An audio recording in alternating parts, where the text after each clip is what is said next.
ভাতের সঙ্গে ঝাল ঝাল সুগন্ধি কচু শাক পাতা ভর্তা ভাবতেই জিভে পানি চলে আসছে নাকি। আজ আপনাদের জন্য নিয়ে এসেছি খুব সহজ আর দারুণ স্বাদের একটি রেসিপি। এতটা সুস্বাদু হয় এই কচু শাকের ভর্তা, গরম গরম ভাতের সাথে যদি এরকম কচু শাকের ভর্তা থাকে তাহলে আর ভাতের প্লেটে অন্য কিছুর প্রয়োজনই পড়বে না। হ্যালো এভরিওয়ান, আসসালামু আলাইকুম, welcome back to my channel. সবাইকে ওয়েলকাম জানিয়ে আরও নতুন একটা রেসিপি দেখার জন্য আজ আমি তৈরি করে দেখাবো কচু শাকের ভর্তা। কচু শাকের সমস্ত পুষ্টিগুণ ক্ষমতা বজায় রেখে এই ভর্তাটা তৈরি করব। আর যদি আমার রেসিপিটি আপনাদের ভালো লাগে তাহলে লাইক কমেন্ট শেয়ার করে পাশে থাকতে ভুলবেন না। চলুন তাহলে আর কথা না বাড়িয়ে মূল রেসিপিতে চলে যাই। শুরুতে এখানে আমি বেশ কিছু কচু পাতা নিয়েছি, আর এই পাতাগুলো আপনারা বাড়ির আনাচে কানাচে রাস্তার ধারে পেয়ে যাবেন। অনেকেই গলা চুলকানোর ভয়ে কচু শাক খেতে ভয় পান, আর এই রেসিপিটি ফলো করে আপনাদের গলা কিন্তু একেবারেই চুলকাবে না। অবশ্যই আমি যেভাবে তৈরি করেছি একবার হলো এইভাবে তৈরি করে দেখুন, কথা দিচ্ছি স্বাদ ভুলতে পারবেন না, আর সেই সাথে একটুও চুলকাবে না। এই পাতাগুলো আমি আগে থেকে পরিষ্কার করে ধুয়ে বেছে রেখেছি। এবার শুধু আমি একটা একটা করে পাতা, সব পাতাগুলো আমি এক জায়গায় করে নিয়েছি, কারণ এই পাতাগুলো আমি একটু কুচি কুচি করে কেটে নিব। আপনারা চাইলে হাত দিয়েও ছেড়েও নিতে পারেন, কিংবা বটি দিয়েও কুচি কুচি করে কেটে নিতে পারেন। দেখেই তো আপনারা বুঝতে পাচ্ছেন আমি একটি চপিং বোর্ডের ভিতরে খুব সুন্দর করে নিয়ে পাতাটা যত সম্ভব চিকন করে কেটে নিচ্ছি। আর এইভাবেই আপনারা এই কচু শাক পাতাগুলো সুন্দর করে কেটে নেবেন। আর অবশ্যই এই পাতাগুলো খুব সুন্দর করে বেছে ধুয়ে পরিষ্কার করে কেটে নিতে হবে। দেখুন আমার এই পাতাগুলো কাটা হয়ে গেছে। এখন আমি একটু মাঝখান থেকে আবারও কিছুটা আমি কেটে নিচ্ছি। সেম প্রসেসে সম্পূর্ণ পাতাটা কিন্তু ঠিক এইভাবেই কেটে নিতে হবে। আপনারা চাইলে এই কাজটা বটি দিয়েও করতে পারেন, আবার চাইলে হাত দিয়ে টুকরো টুকরো করে ছিঁড়ে নিতে পারেন। দেখুন আমি এখানে আরও বড় একটি কচু পাতা নিয়েছি, আর আপনাদেরকে আমি আরও একটি পদ্ধতি দেখাচ্ছি। যদি কচু পাতাগুলো অনেক বেশি বড় হয় তাহলে এইভাবে সুন্দর করে ছিঁড়ে নেবেন, আর যে ডগাগুলো এগুলো আমি ফেলে দিব। অনেক টাইমে দেখা যায় এগুলোর জন্য গলা চুলকাতে পারে, আর ছোট হলে ফেলে দেওয়ার দরকার নেই। বড় হলে কিন্তু আমি যেভাবে ছিঁড়ে নিচ্ছি পাতাগুলো, জাস্ট আপনারাও ওইভাবে ছিঁড়ে নেবেন। এখন আমি এই পাতাগুলো ছুরি দিয়ে ছোট ছোট করে কুচি কুচি করে কেটে নিব। আর চেষ্টা করবেন যতটা সম্ভব পাতাগুলো খুব সুন্দর কুচি কুচি করে কেটে নিতে, তাহলে আপনার ভর্তাটি পারফেক্ট ও সুন্দর মতো হবে। তো সম্পূর্ণ পাতাই কিন্তু আমার কেটে নেওয়া হয়ে গেছে। দেখেই তো আপনারা বুঝতে পারছেন পাতাগুলো কিন্তু অনেকটাই ঝুরি ঝুরি করে কাটা হয়েছে। এইভাবে যদি আপনারা কচু শাক পাতা ভর্তা করে যদি খান, দেখবেন গরম গরম ভাতের সঙ্গে আর কোনো কিছুরই প্রয়োজন পড়বে না। শুধুমাত্র এই কচু পাতা ভর্তা দিয়েই এক প্লেট ভাত নিমিষেই শেষ করে ফেলতে পারবেন। আমি চুলায় একটি প্যান বসিয়ে সাদা তেল দিয়ে এখন আমি 4 থেকে 5টির মতো শুকনো মরিচ আমি খুব সুন্দর করে ভেজে নিচ্ছি। দেখুন মরিচগুলো কিন্তু আমার ভাজা হয়ে গেছে। এখন আমি তেল থেকে ছেঁকে তুলে নিচ্ছি। আর আজকে আমি ভর্তাটা একটু ঝাল ঝাল তৈরি করব, তাই ঝালের পরিমাণটা একটু বাড়িয়ে দিয়েছি। আর দিয়েছি এখানে 3 টুকরো রসুনের কোয়া আমি কুচি করে কেটে নিয়েছি। আর দিয়ে দিচ্ছি কোয়ার্টার কাপ পেঁয়াজ কুচানো। 2টা কাঁচামরিচ আমি ছোট ছোট করে কুচি করে নিয়েছি, আর স্বাদ মতো লবণ। সব কিছু দিয়ে এখন আমি খুব সুন্দর করে এগুলোকে ভেজে নিব। আর এগুলো কিন্তু আমি খুব বেশি কালার করে ভাজবো না, আপনাদেরকে আমি দেখিয়ে দিব আমি কিভাবে ভেজে নিব।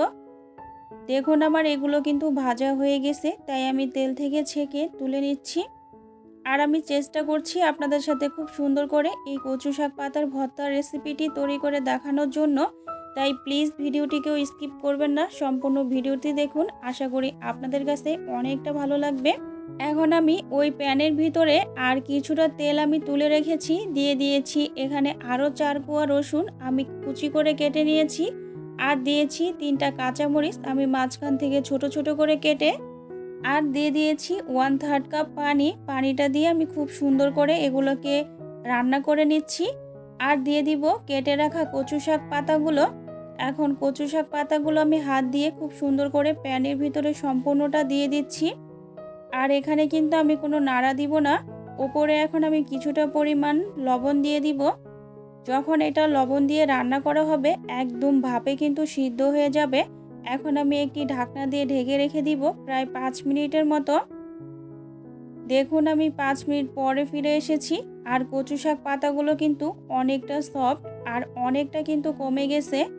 এখন আমি একটি হাতার সাহায্যে খুব সুন্দর করে কিন্তু নেড়ে নিচ্ছি। আর এইভাবে যদি আমার রেসিপিটি ফলো করে আপনারা যদি কচু শাক পাতার ভর্তাটি তৈরি করেন, দেখবেন একটুকুও গলা চুলকাবে না। অনেকেই আছেন গলা চুলকানোর ভয়ে কচু শাক ভর্তা খেতেই চান না। তবে আমি কথা দিচ্ছি একবার হলো এইভাবে বাসায় ট্রাই করবেন আর খেয়ে কেমন লাগলো আমাকে কমেন্ট করতে কিন্তু ভুলবেন না। দেখুন আমার এগুলো কিন্তু খুব সুন্দর করে আমার ভেজে নেওয়া হয়ে গেছে। তাই এখানে হচ্ছে আমি একটি প্লেটে তুলে নিয়েছি। আর সরি টু সে আমার কারেন্ট চলে গেছে, এই জন্য আমার ভিডিওটা একটু অন্ধকার মনে হচ্ছে, প্লিজ সবাই ক্ষমার দৃষ্টিতে দেখবেন। এখন আমি শুকনো মরিচের বোটাগুলোকে ছাড়িয়ে নিয়েছি আর দিয়ে দিয়েছি স্বাদ মতো লবণ। লবণ দিয়ে আর মরিচগুলো আমি খুব সুন্দর করে হাত দিয়ে গুঁড়ো করে নিব। আর যতটা সম্ভব খুব সুন্দর করে গুঁড়ো করে নিতে হবে। এখন দিয়ে দিচ্ছি এখানে আমি যে পেঁয়াজগুলো কুচি করে রেখেছি, এখানে মিডিয়াম সাইজের দুইটা ছোট ছোট পেঁয়াজ আমি খুব সুন্দর করে কুচি করে নিয়েছি। আর অবশ্যই কিন্তু এই কচু শাক পাতার ভর্তায় কিন্তু পেঁয়াজ কুচিটা দিতে হবে, তাহলে আপনার ভর্তার গ্রান আর ফ্লেভার কিন্তু দারুণ আসবে। আর এখন আমি দিয়ে দিব এখানে কিছুটা পরিমাণ সরিষার তেল। আর অবশ্যই কিন্তু এখানে সরিষার তেলটা দেওয়ার চেষ্টা করবেন। সরিষার তেলটা দিয়ে আমি খুব সুন্দর করে হাত দিয়ে মেখে নিচ্ছি। আর দিয়ে দিব আমি যে পেঁয়াজ রসুন আর মরিচ ভেজে রেখেছি, ওটা আমি সম্পূর্ণটাই নিয়ে নিয়েছি। এখন আমি এই মশলার সাথে খুব সুন্দর করে মেখে নিচ্ছি। আপনারা চাইলে কিন্তু এই পেঁয়াজ আর মরিচ ভর্তা কিন্তু শুধু ভাত দিয়েও খেয়ে নিতে পারেন। এই ভর্তাটি কিন্তু খেতে অনেকটা ভালো লাগে। আর আমি হাত দিয়ে যতটা সম্ভব রসুনগুলোকে একটু ভালো করে মেখে নিচ্ছি, যাতে খুব সুন্দর করে সব মশলাটা ভালো মতো কচু শাকের ভিতরে ভিজে। তাই আপনারা সেভাবে মেখে নেবেন। দেখুন আমার সব কিছু মাখা হয়ে গেছে। এখন আমি কচু পাতাগুলো নিয়ে নিচ্ছি।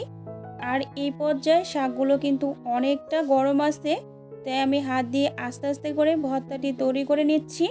যখন আপনারা বাড়িতে এই কচু শাকের ভর্তাটা তৈরি করবেন, তখন কিন্তু ভাতের হাঁড়িতে চালের পরিমাণটা একটু বাড়িয়ে দিতে হবে।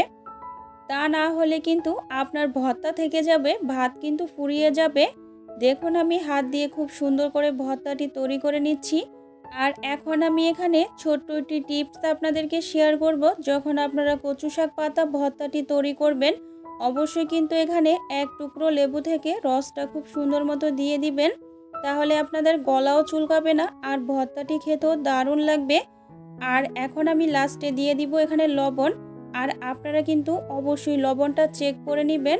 তাই আমার আরও কিছুটা লবণ লাগবে, আমি দিয়ে দিলাম। আর দিয়ে দিচ্ছি এখানে আরও 2 থেকে 3 টেবিল চামচের মতো সরিষার তেল। লবণ আর তেলটা আমি খুব সুন্দর করে ভর্তার সাথে মেখে নিচ্ছি।